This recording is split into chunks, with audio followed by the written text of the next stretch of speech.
Boa tarde, pessoal. Tudo bem com vocês? Bom, então, voltando, né, aqui desde o início, quero me apresentar antes de começar mais essa live aqui. Eu sou a Evelyn, né, sou médica, sou revalidada e tenho um projeto, né, dois, na verdade, em relação ao Revalida INEP. O meu primeiro projeto foi em relação à segunda fase, empresa bastante conhecida já no mercado, né, que é a empresa Pense Revalida. Então, eu sou uma das donas, né, desse grande projeto. E tem menos de um ano que surgiu o segundo projeto, que é o que está aqui hoje, que é o CRM na mão. É uma empresa voltada não só para a segunda fase, senão também para mentorias, tanto de primeira quanto de segunda fase. Então, através da equipe da empresa de CRM na mão, né, a gente formou uma equipe de médicos todos revalidados, em que a gente tem ajudado centenas de médicos, né, a estarem aí passando por essas fases da prova, tanto a primeira quanto a segunda. Bom, e o intuito da live de hoje, né, a gente está fazendo live, essa semana vai ter mais lives ainda, com outros professores também, vai vir o pessoal aí de pediatria, de ginecologia, né, cirurgia, para estar conversando um pouquinho com vocês sobre a prova dissertativa. Então, não sei em que momento vocês estão, se estão esperando aí esse resultado que está para sair, ou se já estão se preparando para a prova que virá. Mas o que é importante a gente saber é que nunca é demais o nosso estudo, né? Então, ele é sempre válido. Ah, Evelyn, mas eu estou esperando o resultado da primeira fase, eu acho que eu fui super bem, e acho que eu não preciso, né, então, estudar a teoria, indo para a segunda fase. Não, não é assim que funciona, né? Então, por mais que a gente aprove a primeira fase do Revalida, quando a gente vai para a segunda, ela não é simplesmente só ir lá e fazer a prática, né? Ah, eu vou lá, vou fazer um procedimento, pronto, acabou. Não, toda ela roda em cima da nossa base teórica, então ela tem que estar muito bem pré-estabelecida. Então, nunca é demais, nunca o estudo é jogado fora, né? Ele é sempre muito bem-vindo, na verdade, porque ajuda a gente tanto para a primeira quanto para a segunda fase. Em relação ao Revalida, ambas as fases, né, são muito desafiadoras e cada uma cobra de um feeling diferente nosso, né? Então, habilidades diferentes eles observam. Na primeira fase, como vocês já sabem, né, se divide em 2 horários, então é um único dia a aplicação da prova, em que de manhã vocês fazem ali a prova objetiva com 100 questões, de tarde vocês fazem uma prova dissertativa com as 5 questões. E o que que acontece? O maior temor, né, da maioria dos candidatos, geralmente é a parte dissertativa. Por quê? Porque não sabe fazer, não sabe escrever? Não, é porque a gente está tão mais acostumado, na verdade, a fazer ali questões de primeira fase, então é mais tranquilo, eu compro um banco de questões, eu faço da minha maneira, no meu tempo, por mais que eu não saiba nada sobre esse tema, quando eu estou fazendo uma questão objetiva, nossa, não repassei anemia falciforme. Não sei nada, não lembro de nada. Só vi isso uma única vez quando eu fui estudar para uma prova lá na faculdade. Mas, por mais que eu não sei nada, a resposta está ali na minha frente. Então, nas alternativas, eu consigo ir eliminar uma, outra, eu consigo, até se eu não consigo eliminar nada, eu ainda tenho chance de mesmo assim acertar no chute, né? E já a prova dissertativa, não. Então, algo você precisa saber para você conseguir desenvolver. Porém, se você tem algumas dicas ali, né, de prova, se você consegue algumas coisas que ficam em aberto na prova, você vai se guiando através de dicas do seu próprio examinador, da tua própria banca examinadora. Então, a nossa ideia sempre é passar, né, o nosso conhecimento para vocês, a nossa experiência, né, e bastante dica e macete de prova. Então, hoje eu separei aqui uma questãozinha para a gente fazer junto, né, linha dissertativa, que a gente preparou até para os nossos alunos da última mentoria que a gente aplicou. Estamos esperando aí o resultado deles, a gente espera que dê tudo certo, já está próximo, né? E estamos com saudade da mentoria, então a gente está aí já fazendo as lives para voltar a ter mais contato com o pessoal. Bom, antes de eu compartilhar aqui a minha tela para a gente ver junto, eu queria saber de vocês, né, que estão aqui participando, estão aqui nessa live, se algum de vocês já fez a primeira fase do Revalida, está esperando o resultado, ou se vão fazer agora por primeira vez, como que está sendo? Se vocês quiserem participar, obviamente, né? Lembrando, sempre que participa, ainda mais de uma live dessa de primeira fase, é mais interessante.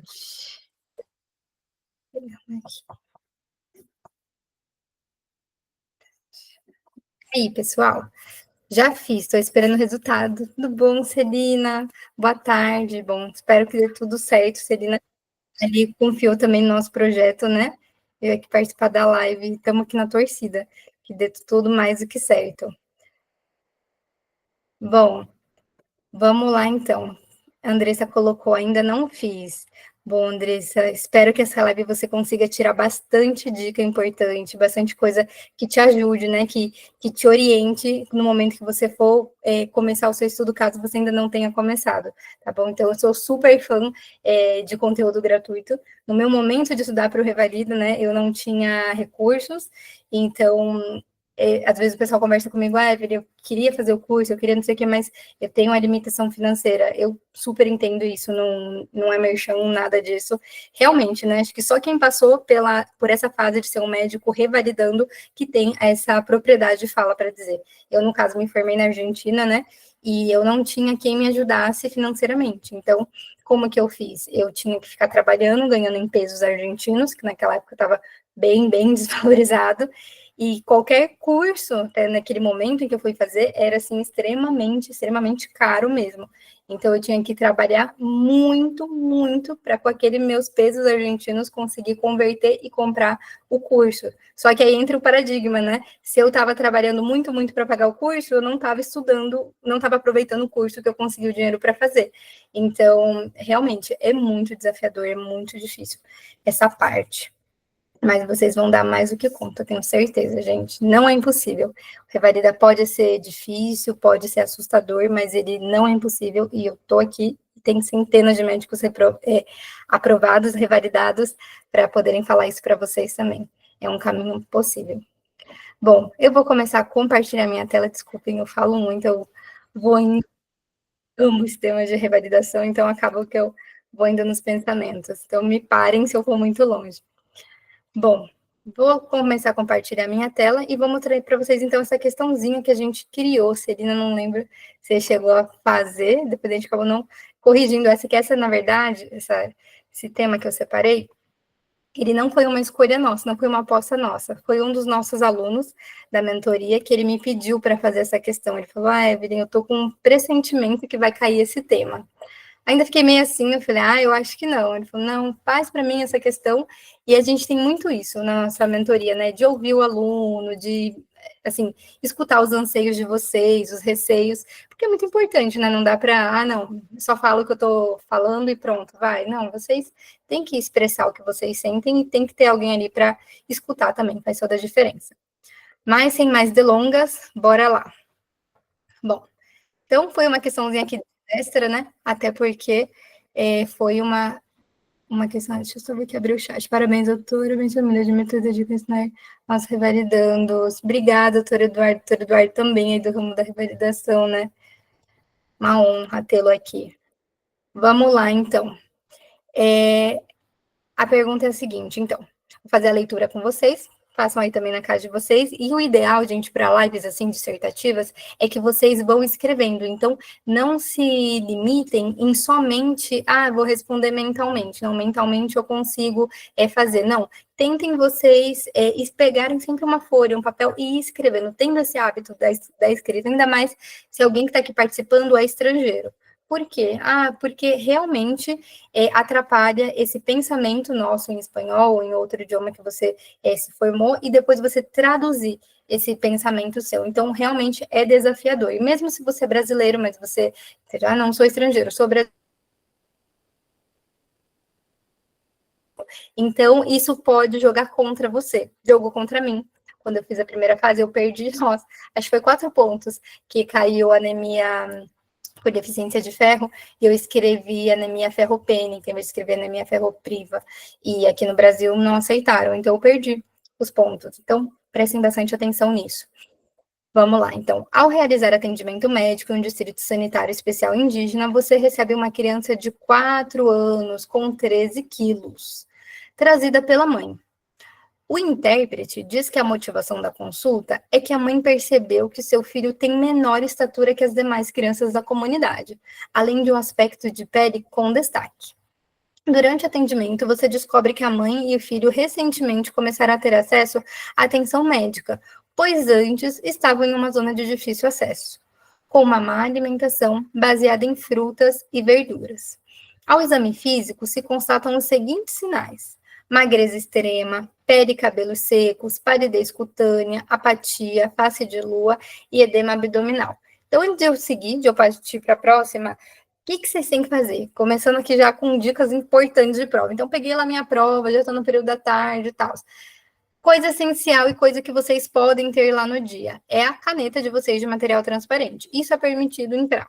Ah, eu vou levar um lápis, vou levar um marca-texto, vou levar uma régua, vou levar meu post-it. Não pode. A única coisa que você pode levar é sua caneta de material transparente. Então, você vai chegar lá arrasando com a tua caneta de material transparente, grifando tudo que é importante. Então, o que é importante aqui? Então, você está fazendo o quê? Atendimento médico, o quê? Distrito Sanitário Especial Indígena. Olha, não estou num local muito habitual, são um Distrito Sanitário Especial Indígena. Criança de 4 anos, é importante eu colocar que é uma criança e a idade dela? Super importante, é a característica do teu paciente. O peso é importante, quem trouxe a criança é importante. Intérprete, será que é importante essa palavra? É importantíssima. Por que é importante? Porque está dizendo o quê? Que a comunicação com a mãe não é uma comunicação direta, então ela é uma comunicação um pouco mais dificultosa, que eu dependo desse intérprete para passar tal qual a entonação, tal qual a importância de orientações que eu preciso. E talvez as coisas que esse intérprete contou para mim também não é na mesma entonação. Então, às vezes a mãe falou, ai, não, tá com muita dor na barriga, não tá sentindo nada bem. E o intérprete contou, ah, é um desconforto abdominal. Então, não tem essa mesma entrega do que se a gente tivesse um interrogatório direto. Mas vamos lá, o intérprete diz que eles vieram porque a mãe percebeu que o seu filho tem a menor estatura que as demais crianças da comunidade. Então, é uma criança baixinha. Além de um aspecto de pele com destaque, vai ter uma pele diferentona aí. Então, você descobre que mãe e filho recentemente começaram a ter acesso à atenção médica. Ué, então, eles não tinham... Não sei se tem alguém que entra aqui. Então, antes eles não tinham esse acesso. Pois estavam em uma zona de difícil acesso. Ok. Com uma alimentação baseada em frutas e verduras. Faltava proteínas para essas pessoas. Então, ao exame físico, você vê ali os sinais. Ok. Então, além do exame físico, vocês viram tanto de palavras importantes que a gente tirou ali. Isso é uma coisa que vocês têm que estar muito atentos lá no dia da prova. Bom, e ali a prova trazia uma imagenzinha pra gente, né? Então trazia uma criancinha ali, despida, né, de roupa, tava ali no meio da vegetação, a imagem assim ao redor. Vocês têm que olhar não só o foco, né, da foto, então vou olhar só essa criança. Não, olha ao redor também. Ali tem uma vegetação, olha, tem um chão ali meio de barro, meio de pedra batido. Eu tô vendo ali que é bastante mato. Será que tem alguma árvore frutífera, algo do tipo? Será que tem algum animal que está mostrando essa foto, uma cobra, porque a gente ainda não chegou nas perguntas, então não sei do que está se tratando, por mais que ali o enunciado inicial pareça que está me direcionando para um caso, né, de relação de déficits nutricionais, não sei, não cheguei nas perguntas, então eu analiso e eu observo muito bem o que eles estão me entregando. Então, ó, não vejo nenhum animal, talvez não vai falar de nenhuma cobra, não estou vendo cobra aqui, não vejo onça, opa, nem nada disso, só tô vendo essa criança aqui centralizada, não tô vendo essas árvores frutíferas que a mãe falou, nem nada. Mas eu vejo essa criança que, olha, o cabelo dela parece que tem duas tonalidades de cor, parece um cabelo meio opaco, né? O rostinho dela parece ser gordinho aqui do lado, porque aqui já dizia que ela tem o quê? Face de lua. Parece um rostinho meio gordinho mesmo, uma barriga bem prominente, as perninhas dela já são mais finas, dessa criança, não parece ter manchas, né, na pele. Ok, então a gente observa bem a imagem de GI. E ali ele traz as perguntas para a gente. Então, a partir do caso clínico e da imagem exposta, faça o que se pede nos itens a seguir. A. Qual é a principal hipótese diagnóstica, valendo 3 pontos? B. Justifique a resposta da pergunta anterior, valendo 2 pontos. C. Cite 3 exames laboratoriais de relevância a serem solicitados que ajudariam na confirmação da principal hipótese diagnóstica, valendo mais 3 pontos. E cite 2 medidas epidemiológicas a serem instituídas para reverter a principal hipótese diagnóstica. Ô, louco. O que mostra isso daqui pra gente? Que se eu errei a resposta da letra A, eu errei a resposta da letra D. Então, eu tenho que sim, sim, acertar esse diagnóstico, porque senão metade da minha prova vai embora. Porque aqui a hipótese diagnóstica vale 3 pontos, aqui são as medidas que valem mais 2, 5. Então, cada questão vale 10 pontos, metade da prova eu perdi. Então, tá tudo interligado, né? A maioria das questões lá no dia também são interligadas, as respostas. Então, vamos lá avançar.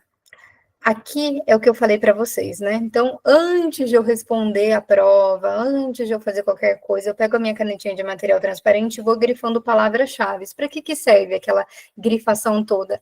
Para depois eu conseguir olhar somente o que está grifado e conseguir tirar a síntese da questão. Então, grifando só o que era importante era Distrito Sanitário Especial Indígena, criança de 4 anos, de 13 quilos, trazida pela mãe. Tem um intérprete ali no meio. A mãe percebe que seu filho tem menor estatura que as demais crianças, o aspecto da pele tem um destaque.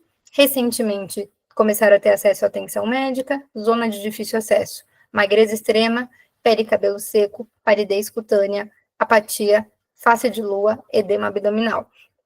As características, né, que ele fala aqui do exame físico, a gente meio que conseguiu observar ali na imagem, não conseguiu ver tudo, mas muitas coisas a gente conseguiu ver, né? O que ficou de fora a gente tem que acreditar. Então, digamos, Evelyn, mas eu olhei lá a pele na foto e eu não achei que tinha palidez cutânea, na verdade, eu achei ele bem encoradinho. Vou brigar com a prova, vou pedir anulação. Não, a gente não briga com a prova. Isso é uma coisa que vocês têm que ir muito claro, assim, na cabeça.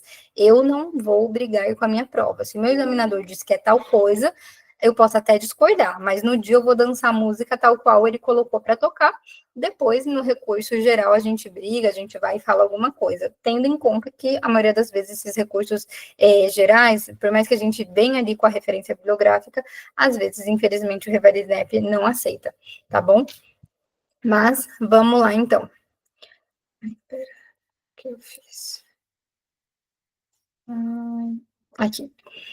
Vamos lá, então, para as nossas perguntas, né? Então, letra A. Qual é a principal hipótese diagnóstica? Valendo 3 pontos. E aí? Alguém quer arriscar?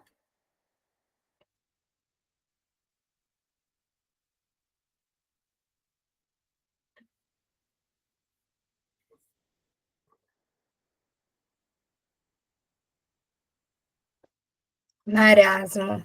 Boa. Alguém pensa diferente?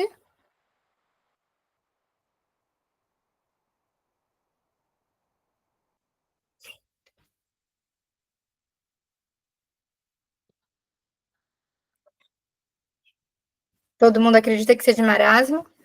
Então, Kwashiorkor, Celina colocou.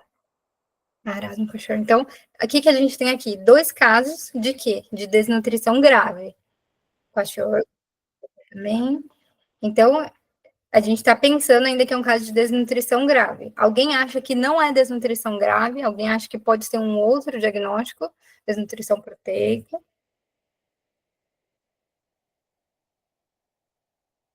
Ou todo mundo acredita que seja mesmo um caso de desnutrição?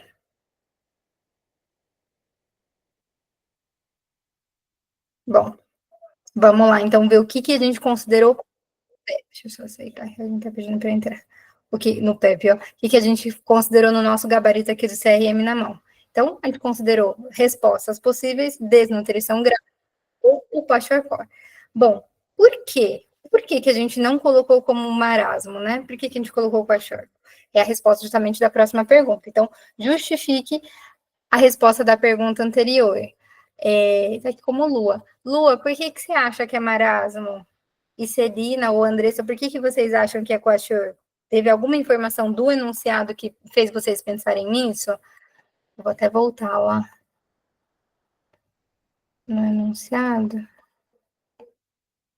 que ele traz para a gente, né? Algumas informações que ajudam a gente a pensar em um e outro, né? Então, lembrando, gente, ambos são casos de desnutrição grave. O marasmo, ele trata mais de uma desnutrição, assim, generalizada.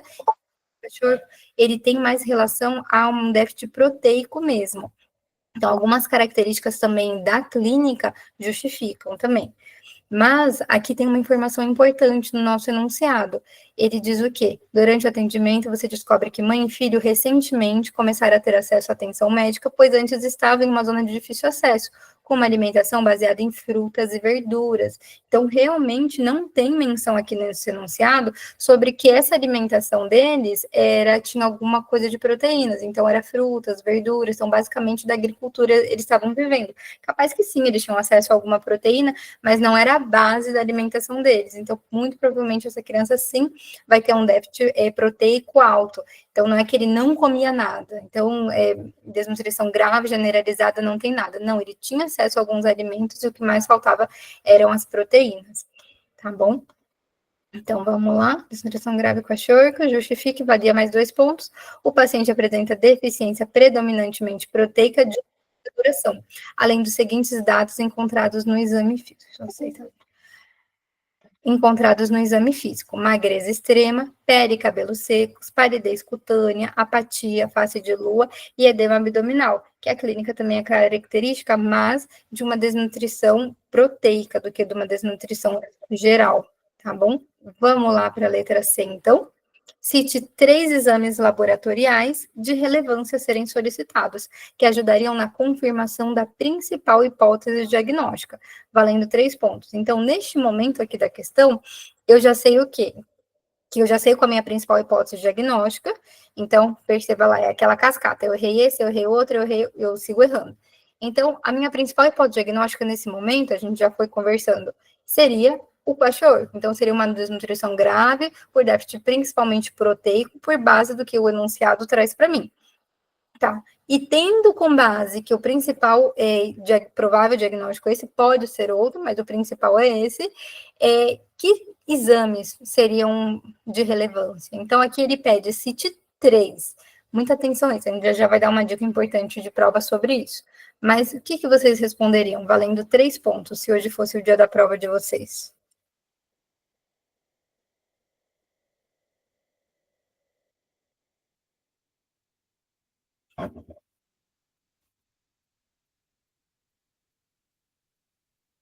O que vocês gostariam de explorar nesse paciente?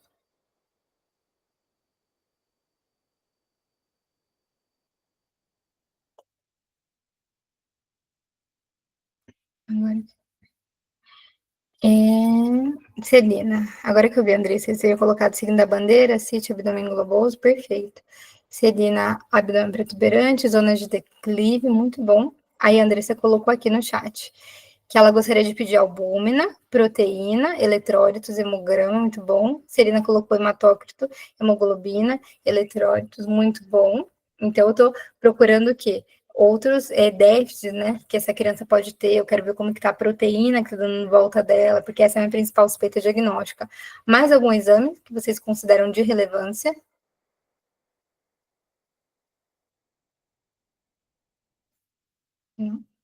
Parasitológico, bom.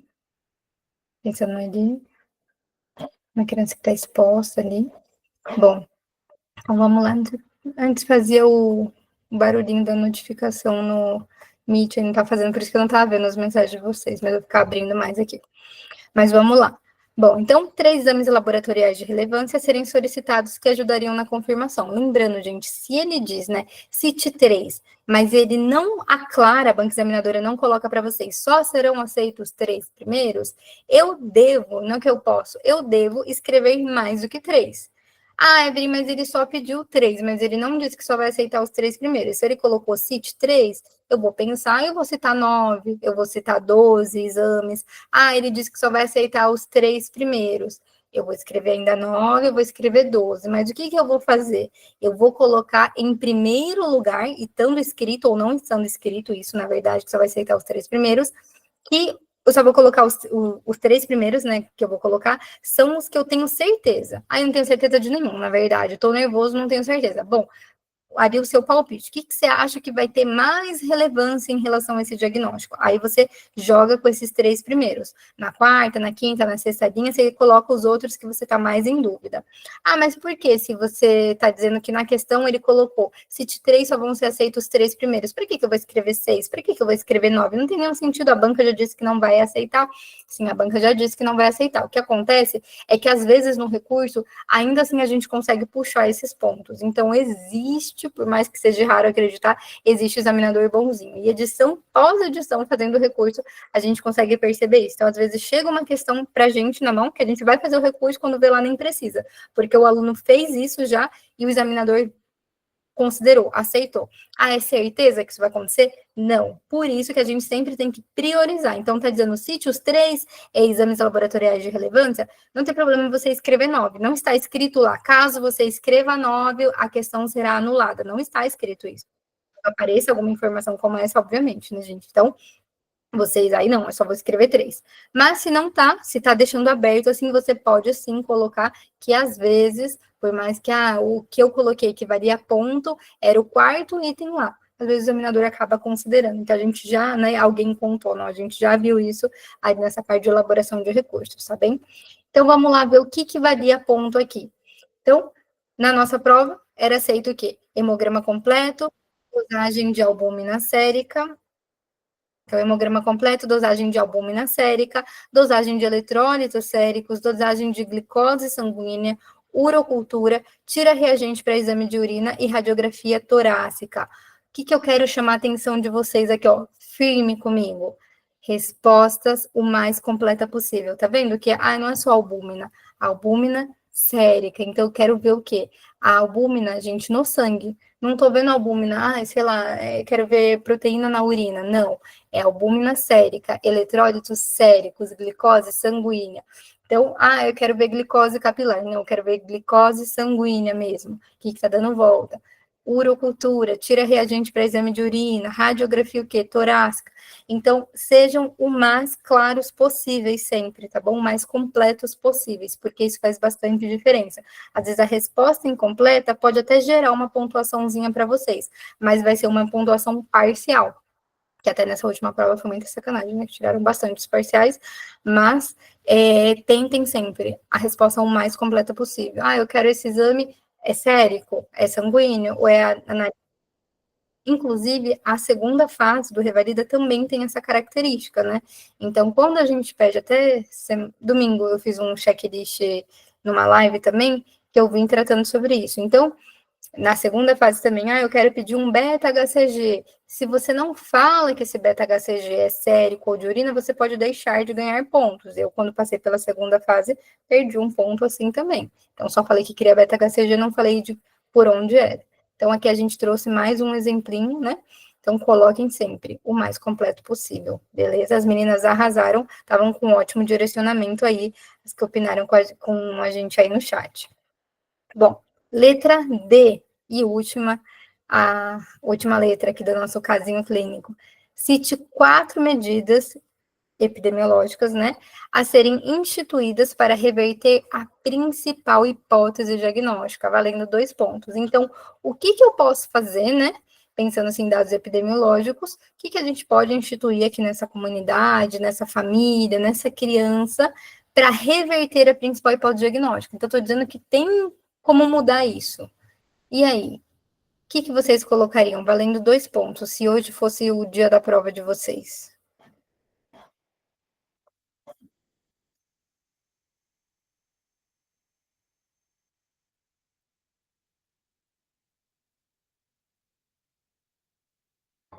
O que a gente pode fazer? Por essa comunidade, por essa mãe, por essa criança? Essa criança tá grave? Essa criança não tá grave? Posso soltar ela de volta na comunidade? Só da proteína, mãe? Agora que você tá num lugar de mais fácil acesso, você pesca ali um peixe e você dá pro seu filho. Pode ir embora. Será que é suficiente? Não vi o resultado do exame, mas vendo a criança do jeito que ela tá, com a queixa inicial da mãe que ela vem, o que vocês acham? Serena colocou notificação.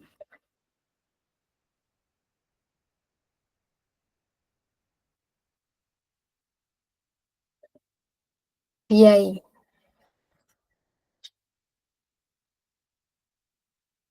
Vocês tentariam fazer. Lembrando que essa é uma questão de medicina da família e comunidade, né? Então, o INEP, ele não trata aqui medicina preventiva, né? Então, você pega uma prova de residência, outras provas, fala medicina preventiva. O INEP trata com medicina da família e comunidade.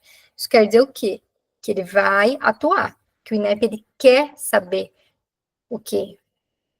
Leis, políticas públicas. Ele quer ver esse nosso lado ativo. O que você faz? O que você vai lá ativamente? Você como médico que atende numa comunidade indígena, vocês fariam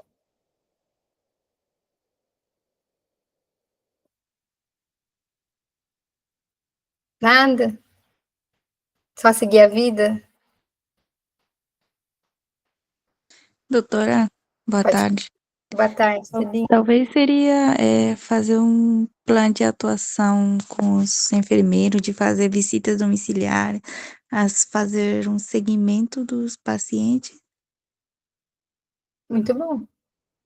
A gente precisa fazer segmento, né, deles, a gente precisa fazer políticas que envolvam essas pessoas. Então, às vezes fica, ai, não, mas a competência cultural, são indígenas, então talvez eles não comiam proteína porque é algo da cultura, mas não é isso que o enunciado traz, né? Às vezes a gente presume coisas. Ali já dizia que a alimentação era disso, né? Então, inicialmente, aqui na questão, quando a gente traz o enunciado, que ele é a nossa chave para fazer, ele traz o que para a gente? Então, eles estavam numa zona de difícil acesso, né? Com uma alimentação baseada em frutas e verduras. E ele vem essa criança com alto déficit, né, com uma desnutrição severa. Então, quer dizer que as coisas não estavam bem. E essa mãe vem pedindo ajuda. Se essa mãe vem pedindo ajuda, a gente tem que sim ou sim lançar mão, né, de realizar essa ajuda, mas não só, uma ajuda momentânea, aí toma ali um sorinho com vitamina B12 e esse sorinho caseiro oral para tomar em casa. Não, a gente tem que fazer políticas públicas sim. A gente tem que movimentar as coisas. Então, eu tenho que fazer o acompanhamento dessa criança. Ah, mãe, por mais que hoje a sua queixa seja somente a estatura dela, educação da comunidade perfeita. Então, por mais que hoje a queixa seja somente a estatura da criança, que é isso que motiva ela a ir lá, a gente tem que fazer um segmento, sim, com essa criança. Então, vamos lá ver o que a gente considerou, né? Então, acompanhamento nutricional, aqui a gente poderia, aqui está lidando, né, o tempo todo sobre essa criança, mas pensando na medicina da família e comunidade, não só dessa criança, de todas as crianças da comunidade, essa mãe também. Então, a gente sabe que a maior parte das vezes, né, os pais, eles trazem essa tendência, né, então, se a criança está desse jeito, a maior parte do tempo os pais estão no estado pior, porque justamente pela oferta dos poucos nutrientes que tem para os filhos menores. Então, orientar, verificar, examinar, não só a criança, mas também a mãe, a internação sim ou sim dessa criança, gente, sim ou sim. A criança tem que ser internada. Então, quando a gente olha ali o peso dela, que a gente não, a questão não trouxe o mérito, né, de percentil, mas ali ele traz pra gente uma criança de 4 anos com 13 quilos, isso é o peso de uma criança de 2 anos de idade. Como que ele tem 4 se ele tá pesando 13? Como que tem 13 se tá com 4 anos? Então, não tá correto esse peso. A criança está numa desnutrição bem importante. Criação de políticas públicas para melhor acesso à alimentação balanceada. Então, por que eles não estão tendo acesso? Quando a gente fala em questão de comunidade indígena, então, sempre tem em conta em relação ao garimpo, em relação a brigas territoriais, em relação à falta de políticas públicas eficientes. Então, a gente tem que conversar sobre isso. O Revalida já abordou, né, temas sobre as populações mais vulneráveis, inclusive a população indígena, mais de uma vez. Ainda não apareceu ali numa questão insertativa, mas aparecendo, a gente tem que estar pronto para falar sobre isso, porque é isso que a banca examinadora está querendo de nós, tá bom? E controle da reabilitação nutricional, né? Então, o quê? A gente controlando essa criança ao longo do tempo. Ah, vai ficar internada pro resto da vida? Não. Ali a gente faz o melhor balanço do nutricional dessa criança, né? Vamos pedir os exames necessários, vai ficar internado, vai ficar em observação. Se for necessário internar a mãe também, vamos estar internando, vamos fazer acompanhamento, e uma vez que os exames já estejam dentro do estado normal, uma vez que essas pessoas já estejam bem instruídas, aí sim, elas podem ir de alta, mas desde que elas voltem para um ambiente em que sim elas consigam se manter com aquilo que a gente forneceu para elas. De nada adianta elas, a gente dar de alta para elas e voltarem para uma zona de difícil acesso em que volta a ser uma alimentação baseada em frutas e legumes e sem a proteína. Então, vai voltar todo o quadro dessa família, tá bom? Bom, gente, deixa eu ver, alguém mandou educação comunidade, pronto. Vocês ficaram com alguma dúvida nessa questão? Foi fácil, de fácil entendimento?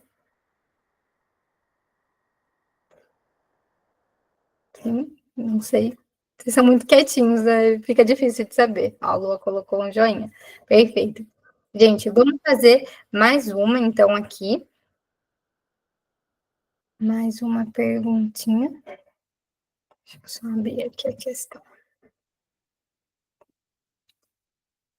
Hum.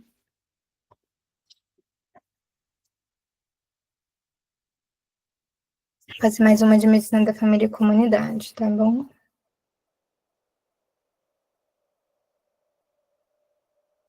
Bom, vou compartilhar aqui minha tela.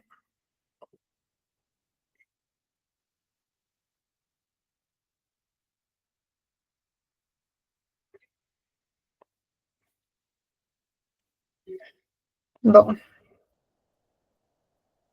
vamos lá. Vamos fazer mais uma, então. Vamos para mais um enunciado. Então, lembrem de tentar responder aí na casa de vocês. Escrevam papel e caneta na mão e vão escrevendo. Ah, eu vou digitar, Evelyn. Não, nada de digitar. O dia da sua prova você não vai digitar, você não vai ter computador. Você vai ter papel e caneta na mão e vocês têm que aprender a digitar, tá bom? Então, vamos lá. Você é médico de uma unidade de saúde da família e recebe um paciente de 16 anos por demanda espontânea que vem em busca de um atestado médico. Durante a consulta, o paciente refere precisar do atestado médico, pois faltou na prova de matemática essa manhã. E ao receber uma ligação da escola perguntando o motivo da falta, ele relatou que tinha sintomas respiratórios, febre e anósmia. Durante a consulta, você percebe que o paciente não apresentava os sintomas referidos, e ao ser questionado, o mesmo nega sintomas e diz que precisa do atestado, pois não conseguiu ir à escola por sintomas de ressaca após sobredose de bebida alcoólica e estimulante na noite anterior. Ao ser questionado sobre hábitos tóxicos, refere que iniciou o consumo de tais substâncias há 8 meses, chegando a perder a consciência em algumas ocasiões e às vezes dirigir baixo uso de tais substâncias. Questão polêmica e super importante, né? Então, adicção em adolescentes. Temaço, gente. Então, o que a gente falou que vai fazer antes de seguir lá nas perguntas? Eu estou muito ansioso, quero ler as perguntas, quero saber do que se trata. Não, a gente para nesse momento aqui, pega a nossa caneta lá e vai marcando. Caneta de material transparente vai servir para isso. Então, quem você é? Médico, unidade da saúde da família, paciente de 16 anos, sempre marquem a idade do paciente, aqui não diz o sexo, se marcar homem, mulher, marquem também. Demanda espontânea é importante? É importante. Por quê? Porque não é uma consulta agendada, a pessoa veio sem ter o agendamento, então parece ser importante, né? Vem em busca de um atestado médico. Durante a consulta, o paciente refere precisar desse atestado, pois faltou na prova de matemática essa manhã. Motivo da falta, relatou que tinha sintomas respiratórios, febre e anósmia. Ok. Durante a consulta, você percebe que ele não apresenta sintomas, ou seja, o paciente está mentindo ali na consulta. Ele diz que precisa para conseguir, que não conseguiu ir para a escola por sintomas de ressaca, sobredose de bebida alcoólica e estimulante a noite anterior, importantíssimo. Griffin, ao ser questionado sobre hábitos tóxicos, refere que o quê? Iniciou o consumo de tais substâncias há 8 meses, tempo de adicção importantíssimo, chegando a perder a consciência em algumas ocasiões, às vezes dirigir baixo uso de tais substâncias. Agora que eu grifei, que eu sei tudo que é importante, agora sim que eu vou. Com base no exposto, responda as seguintes questões. Quais 3 temas de relevância não devem deixar de ser abordados na anamnese do paciente simulado, valendo 2,5 pontos? Conforme o Código de Ética Médica, o atestado médico deve ser entregue ao paciente simulado? Justifique, mais 2,5. Caso o paciente simulado solicite que os pais não fiquem sabendo sobre essa consulta, com base nos princípios da relação médico-paciente, qual deve ser a conduta médica? Valendo mais 2,5 pontos. E como deve ser o segmento do paciente simulado? Valendo mais 2,5 pontos. Então, aqui a gente traz novamente. Vou para carregar. Aqui a gente traz novamente, né? Então, as palavras-chave: unidade da saúde da família, 16 anos, demanda espontânea, atestado médico, faltou a prova de matemática essa manhã, sintomas respiratórios com febre e anósmia, paciente não tem sintomas referidos, nega sintomas, não consegue ir à escola por ressaca, sobredose de bebida alcoólica, estimulantes, iniciou o consumo de tais substâncias há 8 meses, perdeu a consciência, dirige baixo uso de tais substâncias. Ok. Quais 3 temas de relevância não devem deixar de ser abordados na anamnese do nosso paciente? Valendo 2,5 pontos. O que vocês opinam? Que eu não posso deixar de lado, que eu tenho que prestar, que eu tenho que abordar, sim ou sim?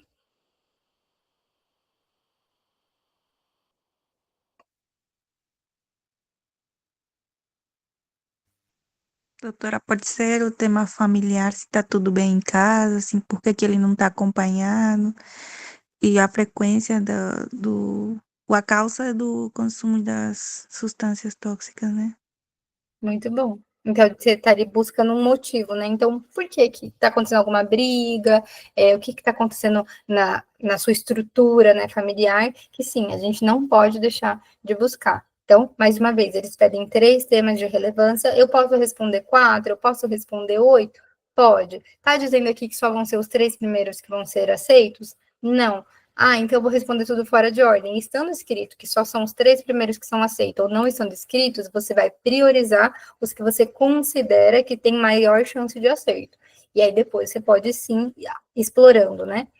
Vamos lá, então. Valendo 0,83 pontos cada, né? Abordagem sobre etilismo. Então, que bebida ele consome? Porque ele dizia que ele bebia, mas não dizia o quê. Que bebida ele consome, a quantidade de bebida que ele consome, a frequência que ele faz sobre esse consumo, né? A gente também poderia estar abordando se ele já tem uma maior resistência nessa quantidade de bebida, ou seja, cada vez ele tem que estar bebendo mais para conseguir o mesmo efeito. Abordagem sobre outros tóxicos. Então, que outro tipo de droga você consome? Que quantidade você consome, a frequência que você consome essas outras substâncias, né? Então, estimulantes. Que estimulantes? É cocaína, é êxtase, é crack, é heroína? O que que você consome? Com que frequência?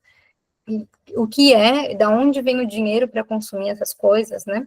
Antecedentes familiares de abuso de substância, então será que ele não está tendo acesso a isso porque ele é um menor de idade, que supostamente ele não trabalha? Como que ele está tendo acesso a isso? Será que alguém dentro da casa dele usa? Da onde vem essas coisas? Ele está indo comprar, e se ele está indo comprar com que dinheiro? Da onde ele está tirando essa renda? Antecedente pessoal e familiar de ansiedade, depressão.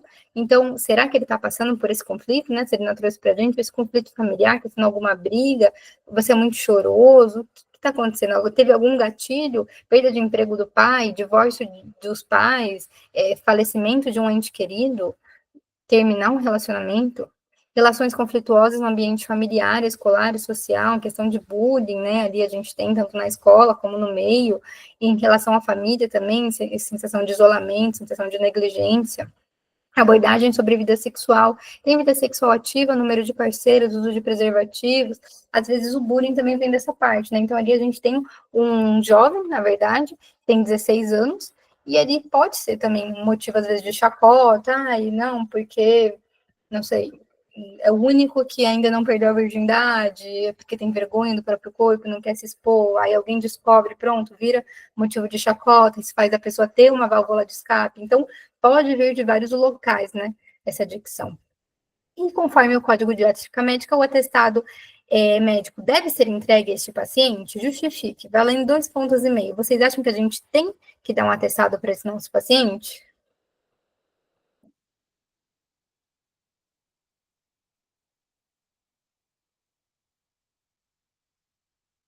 Ou não? Ou vocês não dariam um atestado?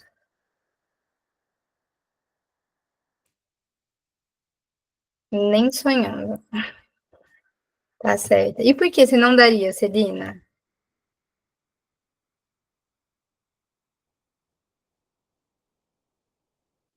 Vou. Não porque não é verdade e porque está baseado na mentira, né?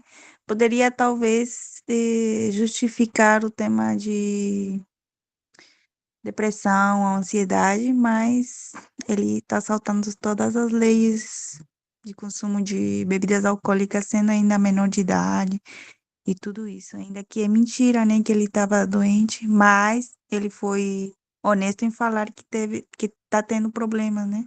E ajudá-lo na causa eh, da depressão ou da ansiedade que ele tem. Muito bom mesmo. Bom, então vamos lá. Não, a gente não deve estar entregando o atestado para o nosso paciente, porque justamente é uma mentira que ele está contando. Então, ele vem pedindo esse atestado com base nisso que ele conta para a gente. Então, eu contei lá que eu estou com a nota, estou com sintoma respiratório e tudo, eu não vou emitir esse atestado, porque ele não possui esses sintomas, até onde foi exposto, né? E não havia nenhum indício de doença aparente que pudesse justificar a emissão de um atestado médico. Evelyn, mas é um atestado de comparecimento? Ele compareceu lá, eu vi ele, realmente, ele estava aqui. Eu posso emitir? Pode estar demitindo uma declaração de comparecimento também. Existem alguns outros CIDs, né? Paciente que finge ter uma doença, paciente com ressaca, existem esses CIDs, sim, mas não justificam o afastamento. É como você coloca ali o CID para a declaração para outra pessoa saber o que está acontecendo, tá bom? E muito cuidado com esses CIDs também, sobre pessoa fingindo estar doente, porque gera bastante problema legal, tá bom? Mas arrasou, Celine. Vamos lá, então. Letra C. Caso o paciente simulado solicite que os pais não fiquem sabendo sobre essa consulta, com base dos princípios da relação médico-paciente, qual deve ser a conduta médica? Valendo 2,5 pontos.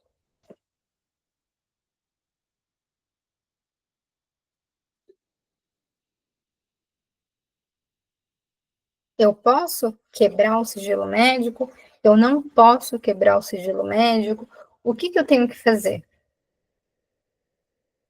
Então, eu estava falando aqui, a relação médico-paciente. A gente sempre espera que exista uma boa relação médico-paciente, né? Principalmente aqui dentro da medicina da família e comunidade, onde eu me baseio nos princípios da APS, em que o quê? Uma das coisas que eu quero é a longitudinalidade. A longitudinalidade, para ela existir, depende de uma boa relação médico-paciente. Se o paciente não vai com a cara do médico, se eles estão brigando, se eles entram em conflito, esse paciente não vai voltar. Esse atendimento não vai ser longitudinal. Mas, e aí? Caso o paciente solicite que os pais não fiquem sabendo, com base nos princípios da relação médico-paciente, qual deve ser a conduta? Não pode o quê, Andrés? Serina orientar ao paciente a importância de apoio. Não pode, não sei, Andrés, se você quis dizer que eu não posso quebrar.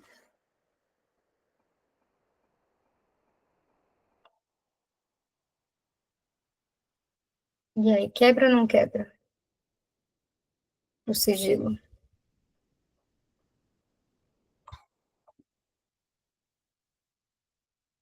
Pode quebrar, quebra o sigilo. Arrasou. É isso mesmo, gente. Então, na situação em questão, temos um paciente que coloca em risco a sua integridade física e a de terceiros ao dirigir sobre efeito de estimulantes e tóxicos, além de ser um paciente menor de idade que já está em uso de substâncias não permitidas para a idade, sendo necessária a quebra do sigilo médico paciente. E não devemos esconder os passos que serão tomados. A consulta deve sempre se basear na verdade. O que significa isso, Evelyn? Eu falar para o paciente, fica tranquilo, não vou contar nada para eles não vão saber se é o segredinho nosso, se o espaço é seguro, confia em mim, me conta tudo, eu não vou contar para eles.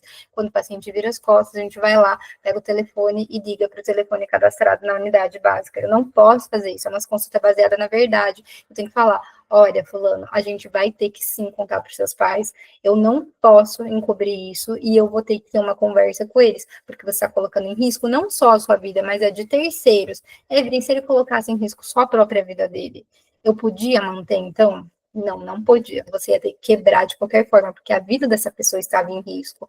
E se depois essa criança morre, se é adolescente, e eles vão atrás, se teve atendimento médico e tudo, e foi anotado lá no seu prontuário que você viu ele, que você acompanhou ele e que você não quebrou o sigilo, você vai pagar por isso. Entende? Então, as pessoas têm que ser acionadas assim, mas os pais não estão nem aí, vivem na rua, não sei o quê. É acionar conselho tutelar. Então, vai ter que ir atrás. Essa responsabilidade não pode ficar nas suas mãos, tá bom? Bom, e vamos lá para a nossa última perguntinha, então, do dia, gente. Como deve ser feito o segmento do nosso paciente simulado, valendo 2,5 pontos? Como vocês acham que deve ser esse segmento? Que eu vou falar para ele, então? Eu já falei, ó, eu vou ter que contar para teus pais. Mas o que mais? Eu contar para teus pais e pronto. Ele vai ficar com raiva de mim, não falar mais comigo, não volta mais aqui no consultório. Vai embora. O que vai acontecer?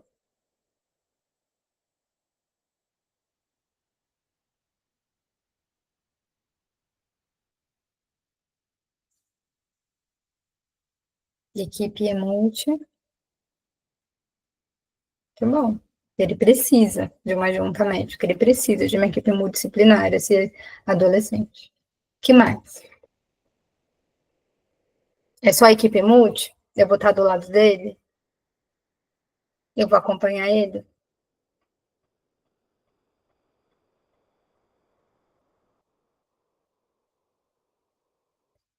Ele precisa de um CAPS, por exemplo.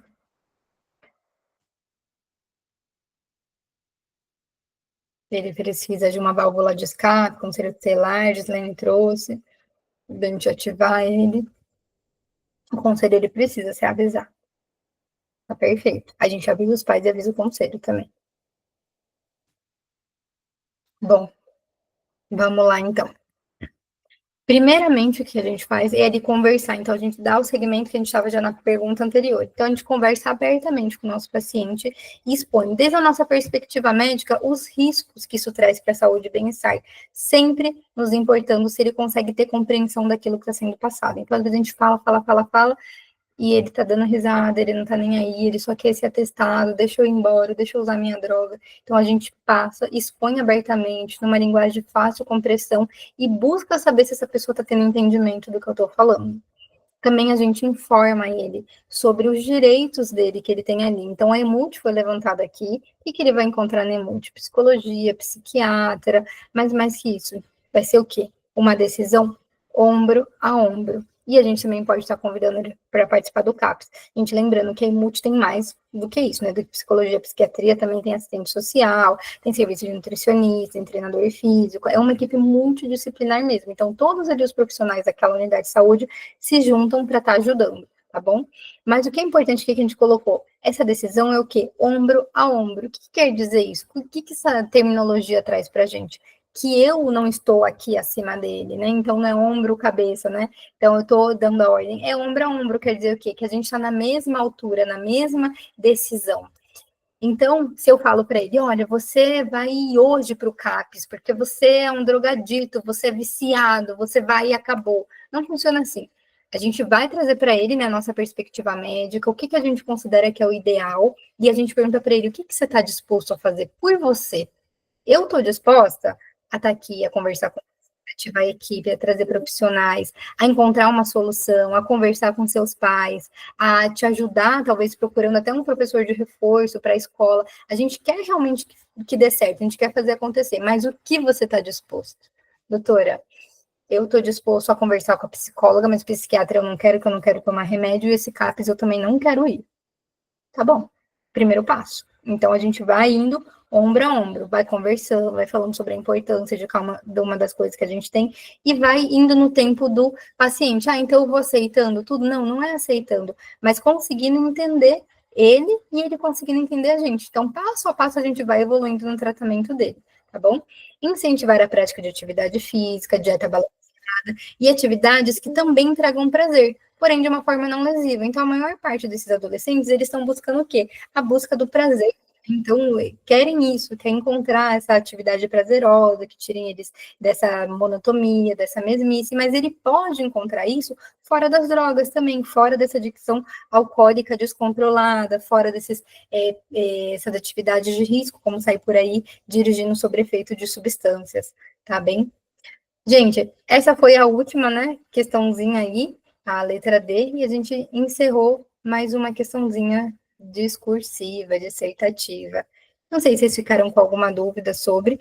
A doutora Gilene tinha falado sobre o conselho tutelar, e sim, tá certo. Ah, por que que não estava lá escrito? Gente, lembrando, isso é igual lá no dia da prova, é um gabarito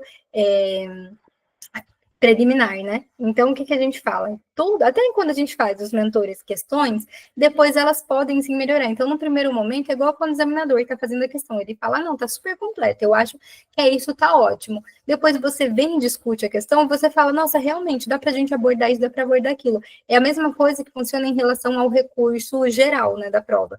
Então, você traz aquela ampliação. Óbvio que com ampliação tem uma maior distribuição de pontos, né? Então, às vezes, tem mais coisas que são aceitas e tem vezes que tem uma maior distribuição. Então, tem que estar muito atento em relação a esses recursos também. Bom, pessoal, não sei se ficou alguma dúvida. Obrigada a vocês, gente, pela participação. Fico super feliz. E estejam atentos lá no nosso Instagram. A gente vai dar mais lives gratuitas de primeira fase. Deixa eu colocar aqui o nosso arroba. E também de segunda, tá bom? A gente vai seguir dando as nossas livezinhas. Então, sigam a gente lá para não perder nada. E quem chegou agora no final, essa live vai entrar lá no nosso canal do YouTube, tá bom? Então, só seguir a gente também por lá, para vocês terem acesso e não perderem nada. Bom, me despeço de vocês.